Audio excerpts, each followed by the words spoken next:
வணக்கம் மாணவர்களே, உங்கள் எல்லோரையும் ரோஜா தோட்டம் சேனலுக்கு அன்போடு வரவேற்கிறேன்.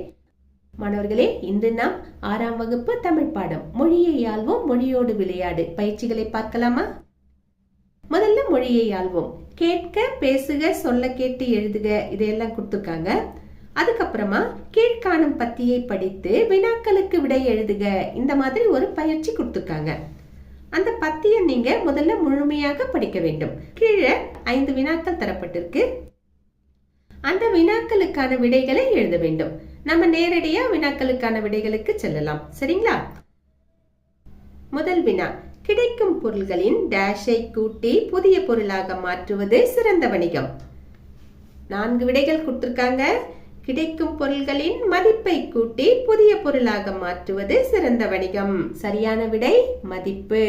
சரிங்களா? அடுத்தது 2, சிலை செதுக்கப்படும் போது உதிரும் கல்தூளை டேஷாக மாற்றலாம். விடை, சிலை செதுக்கப்படும் போது உதிரும் கல்தூளை கோலமாவாக மாற்றலாம். 3, வணிகத்தின் நோக்கம் என்ன? விடை எழுதுவோமா? மனிதர்களுக்கு தேவையான பொருள்களை கிடைக்க செய்வதே வணிகத்தின் நோக்கமாகும். அடுத்தது 4வது கேள்வி, மதிப்பு கூட்டுதல் என்றால் என்ன? கிடைக்கும் பொருள்களை பயன்பாட்டுக்கு உகந்த புதிய பொருள்களாக மாற்றுவதை மதிப்பு கூட்டுதல் என்கிறோம். கடைசி கேள்வி, இப்பத்திக்கு ஏற்ற தலைப்பை எழுதுக. இந்த பத்தில வணிகத்தை பத்தி தான் சொல்றாங்க இல்லையா? அதனால நான் வணிகம்னு தலைப்பு வச்சிருக்கேன். இப்பத்திக்கு ஏற்ற தலைப்பு வணிகமாகும். இது இல்லாம வேற தலைப்பு வைக்கலாம்னு தோணுச்சுன்னா நீங்க அதையும் வைக்கலாம். சரிங்களா? அடுத்தது, பின்வரும் கட்டங்களில் உள்ள சொற்களை கொண்டு சொற்றொடர்கள் அமைக்க. அட்டவணை கொடுத்திருக்காங்க, சொற்கள் கொடுத்திருக்காங்க. நாம பொருள் சரியான வகையில பொருந்துற வகையில சொற்றொடர்களை அமைக்க வேண்டும். அவங்க எடுத்துக்காட்டுக்கு ஒரு சொற்றொடர் கொடுத்திருக்காங்க, நீ ஊருக்கு சென்றாய். இந்த மாதிரி நாமளும் செய்யணும். செய்வோமா? நான் ஊருக்கு சென்றேன், அவன் ஊருக்கு சென்றான், அவள் ஊருக்கு சென்றாள், அவர் ஊருக்கு சென்றார். அடுத்தது, உரையாடலை நிரப்புக. உரையாடல் கொடுத்திருக்காங்க, செல்வனுக்கும் அவனுடைய மாமாவிற்குமான உரையாடல். அதாவது உரையாடும் போது ஒருத்தர் என்ன கேட்டிருந்தா இன்னொருத்தர் என்ன பதில் சொல்லியிருப்பார், அந்த வகையில யோசித்து நாம எழுதணும். எழுதுவோமா? செல்வன் என்ன கேக்குறான்? வாங்க மாமா, நலமாக இருக்கின்றீர்களா? அப்போ மாமா என்ன சொல்லுவார்? நான் நலமாக இருக்கிறேன், நீ எப்படி இருக்கிறாய்? இப்படி கேட்கிறார். செல்வன் என்ன சொல்றான்? நன்றாக இருக்கிறேன், உட்காருங்கள் மாமா. மாமா என்ன சொல்றார்? அப்பா அம்மா எங்கே சென்றுள்ளார்கள்? செல்வனுடைய பதில் என்ன? இருவரும் கடைவீதிக்கு சென்றுள்ளார்கள்.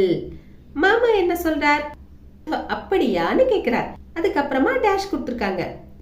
கீழே செல்வன் என்ன சொல்றான்? நன்றாக படிக்கிறேன் மாமான்னு சொல்றான். அப்படின்னா மேல மாமா என்ன கேட்டிருக்கணும்? நீ எப்படி படிக்கிறாய்? இந்த மாதிரி கேட்டிருக்கணும் இல்லையா? அதை நாம எழுதணும். அப்புறம் பாருங்க, மாமா கேக்குறார், நாளை கல்வி வளர்ச்சி நாள் விழா, உங்கள் பள்ளியில் போட்டிகள் நடத்துகிறார்களா? கேள்வி கேட்டுட்டாரா? செல்வன் என்ன பதில் சொல்லுவான் பார்க்கலாமா? ஆம் மாமா, நான் டேஷ் போட்டியில் கலந்து கொள்கிறேன். ஆக ஏதோ ஒரு போட்டியில அவன் கலந்துக்கிறான் இல்லையா? நம்ம விருப்பம் போல நாம ஒரு போட்டியை எழுத வேண்டியதுதான். உங்களுக்கு எந்த போட்டி விருப்பமோ அதை நீங்க எழுதிக்கலாம். ஒரு உதாரணத்துக்கு நான் இதை எழுதுறேன். ஆம் மாமா, நான் பேச்சு போட்டியில் கலந்து கொள்கிறேன். இப்படி எழுதிட்டோமா? அடுத்தது மாமா என்ன சொல்றார்? வெற்றி பெற வாழ்த்துகள் சொல்லிட்டாரா? அதுக்கு செல்வன் என்ன சொல்லுவான்? வாழ்த்துகள் சொன்னா என்ன சொல்லுவோம்? நன்றி தான் சொல்லுவோம் இல்லையா? அப்ப மிக்க நன்றி மாமா இப்படி சொல்லி முடிச்சிடலாம். சரிங்களா? அடுத்தது கவிதை எழுதுக. இப்படி கொடுத்துருக்காங்களா? நட்பு நட்பு நட்புன்னு முடியுது கவிதையில. அதுக்கேத்த மாதிரி நாமளும் எழுதணும். எப்படி கொடுத்துருக்காங்க? இன்பம் கொடுப்பது நட்பு, ஊக்கம் அளிப்பது நட்பு, ஏற்றம் கொடுப்பது நட்பு, மாற்றம் அளிப்பது நட்பு. இந்த வகையில நான் எழுதியிருக்கேன். உங்களுக்கு எப்படி தோணுதோ அந்த மாதிரி நீங்க எழுதுங்க. சரிங்களா? ஒரு உதாரணத்துக்கு நீங்க இதை பயன்படுத்திக்கலாம். அடுத்தது பாருங்க, கீழ்காணும் தலைப்பில் கட்டுரை எழுதுக. கட்டுரையுடைய தலைப்பு என்ன? பொங்கல் திருநாள். எழுதுவோமா? பொங்கல் திருநாள். முன்னுரை, அறுவடை திருநாள் என்று அழைக்கப்படும் பொங்கல் திருநாள் நமக்கு மிகுந்த மகிழ்ச்சியை தரும் திருநாளாகும். இத்திருநாள் ஒவ்வொரு மாநிலத்திலும் ஒவ்வொரு பெயரில் கொண்டாடப்படுகிறது. 4 நாட்கள் கொண்டாடப்படும் இத்திருநாளை பற்றி இக்கட்டுரையில் காண்போம். போகி பொங்கல். போகி பொங்கல் மார்கழி மாதத்தின் கடைசி நாளன்று கொண்டாடப்படுகிறது. வீட்டில் உள்ள பழைய தேவையில்லாதவைகளை புறக்கணித்து புதிய தேவையான பொருட்களையும் எண்ணங்களையும் ஏற்றுக்கொள்வதே போகி பொங்கலின் நோக்கமாகும். அடுத்தது தைப்பொங்கல். இது தை மாதத்தின் முதல் நாள் கொண்டாடப்படுகிறது. இந்நாளில் வாசலில் வண்ண கோலமிட்டு தோரணங்களை கட்டுவர். புதுப்பானையில் புது அரிசி, வெல்லம், நெய், முந்திரி போன்றவைகளை சேர்த்து பொங்கல் வைத்து சூரியனுக்கு படைப்பர். பொங்கலோ பொங்கல் என்று மங்கள ஒலியை எழுப்புவர். இனிப்பான பொங்கலை தாமும் உண்டு மற்றவர்களுக்கும் கொடுப்பர். அடுத்தது மாட்டுப் பொங்கல். மாடுகளுக்கு நன்றி செலுத்தும் விதமாக மாட்டுப் பொங்கல் கொண்டாடப்படுகிறது. இது தை 2ஆம் நாள் கொண்டாடப்படுகிறது. இதனை பட்டி பொங்கல் அல்லது கன்று பொங்கல் என்றும் கூறுவர். மாடுகளின்றி உழவர்கள் இல்லை. உழவர்களுக்கு உற்ற துணையாக இருப்பது மாடுகளே. அந்த மாடுகளை சுத்தம் செய்து அலங்காரம் செய்து கொம்புகளுக்கு வண்ணம் தீட்டி மகிழ்வர். இனிப்பான பொங்கலையும் உண்ண கொடுப்பர். சில இடங்களில் இந்த நாளில் ஜல்லிக்கட்டு என்று அழைக்கப்படும் மஞ்சு விரட்டு நடைபெறும். இதனையே அக்காலத்தில் ஏறு தழுவுதல் என்று அழைத்தனர். அடுத்தது காணும் பொங்கல். காணும் பொங்கல் என்பது பொங்கல் திருவிழாவின் 4ஆம் நாளாகும். இதனை கன்னி பொங்கல் என்றும் அழைப்பார்கள். இந்நாளில் மக்கள் தங்களின் உற்றார் உறவினர்களை காண செல்வார்கள். நண்பர்களை காண செல்வார்கள். பெரியவர்களிடம் ஆசி பெறுவார்கள். பல்வேறு விளையாட்டு போட்டிகளில் கலந்து கொள்வார்கள். மேலும் இந்நாளில் சுற்றுலா இடங்களில் கூட்டம் அலைமோதும். அடுத்தது முடிவுரை. உழவு தொழிலுக்கு முக்கிய காரணமாக இருக்கும் இயற்கை தெய்வங்களான மழை, சூரியன், பசுக்கள் போன்றவைகளை வணங்கி நன்றி செலுத்தும் திருநாளே பொங்கல் திருநாள் ஆகும். அனைவரும் இந்த திருநாளை கொண்டாடி மகிழ்வதால் தான் சமத்துவ பொங்கல் என்றும் அழைக்கிறோம். அடுத்தது மொழியோடு விளையாடு. கீழே உள்ள சொற்களை சேர்த்து புதிய சொற்களை உருவாக்குக. எடுத்துக்காட்டுக்கு என்ன தரப்பட்டிருக்குன்னா, கல் குட்டல் இல் குட்டல் உண்டு, கல்லுண்டு. கல் குட்டல் இல் குட்டல் இல்லை, கல்லில்லை. இந்த மாதிரி தந்திருக்காங்க. நம்மளையும் செய்ய சொல்லிருக்காங்க. செய்வோமா? பல் குட்டல் இல் குட்டல் உண்டு, பல்லுண்டு. பல் குட்டல் இல் குட்டல் இல்லை, பல்லில்லை. பொன் குட்டல் இன் குட்டல் உண்டு, பொன்னுண்டு. பொன் குட்டல் இன் குட்டல் இல்லை, பொன்னில்லை. மண் குட்டல் இன் குட்டல் உண்டு, மண்ணுண்டு. மண் குட்டல் இன் குட்டல் இல்லை, மண்ணில்லை. அடுத்தது கட்டங்களில் மறைந்துள்ள சுற்றுலா தலங்களின் பெயர்களை கண்டுபிடித்து எழுதுக. அட்டவணை கொடுத்திருக்காங்க. அட்டவணையில நிறைய சுற்றுலா தலங்களின் பெயர்கள் இருக்கு. நாம அதை கண்டுபிடிக்கணும்.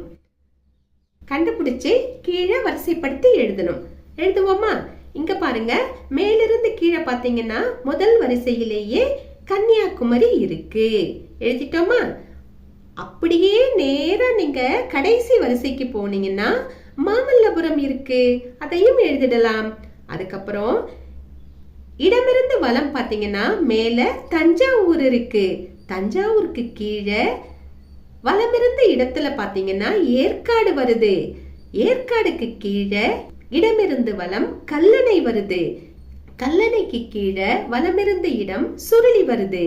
சுருளிக்கு கீழே இடமிருந்து வலம் குற்றாலம் வருது.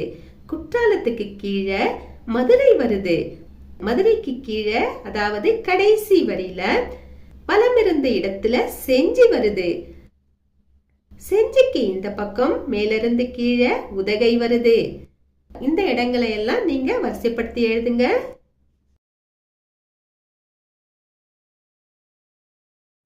அடுத்தது பாருங்க, தொடரை நீட்டி எழுதுக.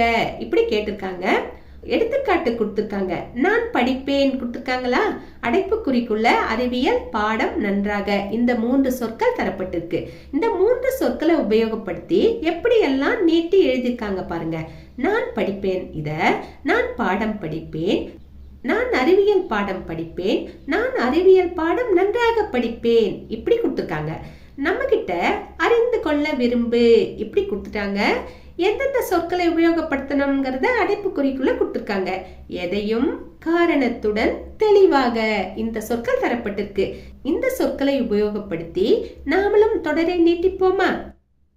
எப்படி ஆரம்பிக்கலாம்? அறிந்து கொள்ள விரும்பு, எதையும் அறிந்து கொள்ள விரும்பு, எதையும் தெளிவாக அறிந்து கொள்ள விரும்பு, எதையும் காரணத்துடன் தெளிவாக அறிந்து கொள்ள விரும்பு. இப்படி எழுதிடலாம். அடுத்தது இரண்டாவது, நான் சென்றேன் கொடுத்திருக்காங்க. அடைப்புக்குறிக்குள்ள ஊருக்கு நேற்று பேருந்தில். இந்த 3 சொற்கள் தரப்பட்டிருக்கு. எப்படி நீட்டித்து எழுதலாம்? நான் சென்றேன், நான் ஊருக்கு சென்றேன், நான் நேற்று ஊருக்கு சென்றேன், நான் நேற்று பேருந்தில் ஊருக்கு சென்றேன். இந்த மாதிரி தொடரை நீட்டித்து எழுதலாம். மாணவர்களே, இன்று நாம் மொழியை ஆள்வோம், மொழியோடு விளையாடு பயிற்சிகளுக்கான விடைகளை பார்த்தோம். நாம் வேறு பாடத்தோடு மீண்டும் சந்திக்கலாம். டாடா, பாய்.